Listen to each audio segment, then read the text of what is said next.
Hello, everybody. I'm Josh Byerly with NASA Public Affairs. I'm joined now by a very special guest that I'm actually pretty excited to talk to today. This is Lonnie Schmitt.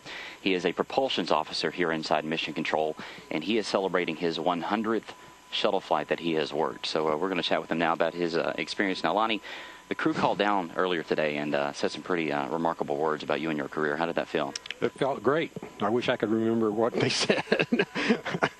Quite honestly, I was surprised today on what was going on. I had really had little or no clue that something was going on until I walked in this morning, and the console was decorated with some balloons and a great big huge sign celebrating my 100th flight. It was an extremely special day this morning. Now, you've worked 100 flights. You worked STS-1, the first flight of Columbia. I worked STS-1 in the MIPSR position. Okay. Now, what is that? That's a back room, right? That's the back room. And it was an uncertified position. It was basically setting up all the limits on the consoles for the MIPSR and the front room, the FICR. Right. And then I was certified as entry consumables on STS-2. And then I continued on certification in the backroom positions, both ascent, entry, and orbit. And then I was selected in 1984 to start training, or actually late 83, to start training for a front room position. Okay. And I certified in the front room in January of 84 and flew my first mission in February of 84, STS-61B. Now, during that history, you've seen quite a bit. I mean, you were there for the first flight of Columbia, like we talked about. You worked STS-6, which was the first flight of Challenger. Right. You also worked the first flight of Atlantis, which is, this is sort of the bookend of that because it's scheduled to be the last flight of Atlantis. You know, how does that feel? And does it seem like it was that long? It doesn't seem that long. And at the time you're going through the missions, you don't really realize how many missions you're working. Right. You're focused on that particular mission, making sure you get everything done for that particular mission. You get it done, you kind of have a sense of accomplishment, then you start working on the next one. Yeah. It's a familiar feeling. Yes, very familiar. Are there any missions that stand out in your mind? You know, if you look back on your career, what? Well, of course, STS-1. Yeah. That stands out in my mind because it was the first time the vehicle had flown.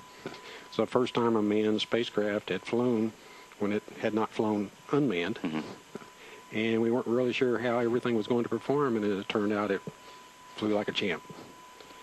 You know, these flight controllers here, you know, not only prop your position, but the others. I mean, they know these systems backwards and forwards. I mean, that's the key to being successful, you know, working in this room. You know, after this many years, are there still surprises that you see, or are you still learning, or you know? I learn something on every flight. Every flight is different. Every vehicle is actually different. Each one of the vehicles has its own little peculiarities that you learn about. So, yeah, we're still learning, and we'll continue to probably learn until the final wheels stop.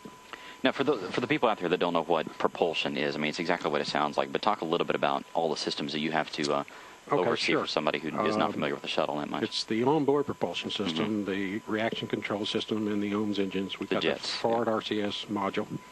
We've got the two OMS pods on the back end that have the OMS engines and the RCS thrusters. We use the OMS engine for the large translation burns, including deorbit.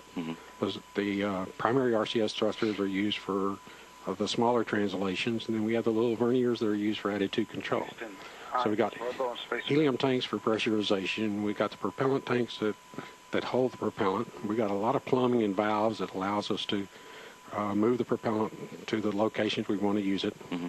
And then we got heaters that keep everything at its operating temperatures. In addition to that, we interface with the software on board. And one of our biggest jobs is to manage the propellant during the mission. Yeah. We have to make sure that we have everything set aside for all the maneuvers that are planned during the mission.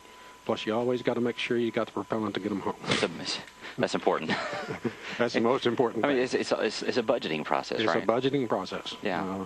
And we spend some time during the mission replanning, like we're doing right now. We have some things that are going to come up post-undocking. As soon as we get those plans finalized, we'll put that into our propellant budget, and we'll be ready to do it. So whenever you look back on all the missions that you've worked, what, you know, is there one that stands out more than the others other than the one at STS-1? I mean, is there a certain crew or a certain mission that... Probably STS-79 was one in that I was the lead on that flight. It was a mirror flight. and we had negative margins on our propellant when we lifted off, and we had to do some kind of creative techniques, slowing some of the maneuver rates down, but we managed to get everything done, and it was a successful mission. The first truss flight we flew up on STS, whatever it was, that took up the first truss. That one was, we had a lot of difficulty getting that first solar array out. Yeah. And that was a little difficult in making sure we had enough propellant for that one, but we managed to again pull it off. Yeah. So, and then it was an early flight, STS-132. We had a lot of thermal problems because it was a long duration flight and a lot of bad attitudes from a thermal standpoint. Yeah. And one thing about Lonnie that all the flight directors talk about is that Lonnie can pretty much pull up. He's got an encyclopedic memory of what the flights were, what the problems were. He can almost tell you every single one of them, which is pretty impressive, to say the least. How does it, how does it feel to sort of come to the close of? I mean, this is the last flight that we have. Atlantis is flying its last mission. So have you kind of started to reflect on that? A little bit, in that it seems kind of strange after doing this for 30 years that there seems to be an end to the shuttle program, and we've never had to deal with that in the past. You always had another one coming up down the road. So it's a little different. So have you actually been able to see a launch? I mean, you've been pretty much here the whole time. Actually, I have seen two launches. STS-51F, way back in the, whenever it was, and then I was lucky enough to be selected to go down for STS-102 launch as a Space Flight Awareness Award winner. It's actually something to see. Yes, it is. I've been lucky to see a couple myself. It's something that you really can't explain to people if you haven't seen it. So, yep. Well, Lonnie, it's an honor to work with you. I mean, it really is. I've enjoyed working with you on this mission. Yeah, it's a couple of the other ones. The funny thing about Lonnie is that Lonnie's actually worked quite a number of the same missions that I've worked. Depending on, because there's 3 different orbit teams. There's Orbit 1, Orbit 2, and Orbit 3, and it seems like Lonnie is always my prop officer. And I'm sorry for some of the bad hours that we've had to work. Hey, Josh, why did he come to NASA in the first place? Why did he stay doing prop? Yeah, it's whenever you look back on your career, what you came from Sherman, Texas, right? Sherman, Texas. And went to North Texas. I grew up on a farm, raising sheep. Did you think you'd come to NASA? Actually, no. Really? I was interested in aviation. Got to realize that was back in the 50s. Yeah. Yeah. NASA was just getting started. And then I went to the University of Oklahoma. And that's Sooner. Yeah, I'm a Sooner. And got interested in aerospace, got my degree in aerospace, and was following the NASA program.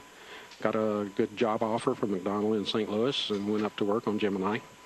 By doing the Gemini program, right? Gemini program, and was there for a little over a year. Met my future-to-be wife, and then one day the phone rang, and I picked it up, and they said, "You're going to the Cape next week." And I packed up and went to the Cape for 6 months, and then liked it, and ended up staying to the end of Gemini. Yeah. Of course, I also got married in there too. That's good. That's good. And took my wife to Florida. Yeah. So it was interesting. Then I kind of took a little bit of a detour there and worked on some missile programs with McDonnell, and kept in contact with some of my friends that stayed in space, and found out there was an opening down here. Called them up, got a job interview, and next thing I know, I'm here. And you've been here ever since then? Been here ever since. Is it still fun? Oh, yes. Is it? It's still fun. That's I think that's the question that we always get to. Is it how cool is it to work at NASA? And it it never gets boring. It never gets boring. The neatest thing about this job is when you come in the morning, you may have a few things planned for that day, but some other things are going to come up. You never do the same thing day in and day out. Yeah. Well, congratulations again. I mean, I know it's a big mission for you, and we celebrate it with you, and congratulations once again. We're going to take a look back now at Atlantis' career. We've been mentioning throughout this mission that this is Atlantis' final scheduled flight, and Lonnie's working it. He, of course, worked at Atlantis' first mission as well. So here's a look back at Atlantis' 25-year career here on NASA television.